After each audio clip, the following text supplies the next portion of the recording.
Because of one small oversight, he accidentally burned his 3 children to death. That day he partied with friends until dawn. The children couldn't sleep well because of the noise. His wife came out having reached her breaking point. You wanna keep it down, you fucking morons? My kids are sleeping. After sending the friends away, Lee hasn't had enough, wanting to go into town to buy more alcohol. But when he returned, the scene before his eyes made him collapse instantly. The fire had already consumed his home, and his 3 children had died in the blaze. Lee was taken away by police for questioning. I can't remember if I put a screen on the fireplace, but I figure it's okay, so I just keep going to the store. Log must have rolled out onto the floor. Firemen said they pulled Randy out, and then the furnace blew, and they couldn't go back in again. And that's all I remember. After hearing Lee's account, the police looked sympathetic. Assuming the forensics bail you out, which assuming they will. Lee couldn't believe this outcome. He had clearly committed an unforgivable sin. Why hadn't he received any punishment? Like a million other people did last night. I'm not gonna crucify you. It's not a crime to forget to put the screen on the fireplace.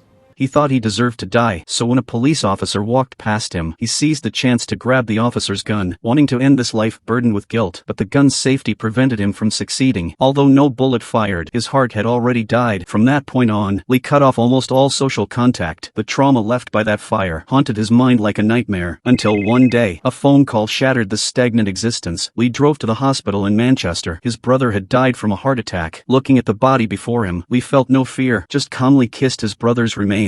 After leaving the hospital, he broke the news to his nephew. When the nephew was brought to the hospital, he just glanced at his deceased father, then turned and walked away. It seemed his father's death had no impact on him whatsoever. The next day, Lee brought his nephew to the law office. What he didn't expect was, his brother had left him custody of his nephew. That evening when his nephew opened the refrigerator, he accidentally let the frozen chicken slip out. He tried to put it back, however the grief that suddenly surged in his heart made it impossible for him to close the refrigerator door. At this moment, he thought of his father in the morgue. That once warm and familiar figure could now only exist this way. In his memory, he couldn't control his emotions. Tears flowed uncontrollably. At the funeral, his nephew greeted every guest. His manner showed maturity and composure, while Lee just stood silently in the corner. There wasn't much expression on his face. After the funeral ended, Lee ran into his ex-wife on the street. She instinctively introduced her newborn son to Lee. Lee responded while forcing himself to stay calm, but inexplicable panic surged in his heart. He wanted to escape from there, but his ex-wife wanted to talk with him. That accident back then had left both of them in unbearable pain. His ex-wife also said many cruel things to Lee. My heart was broken.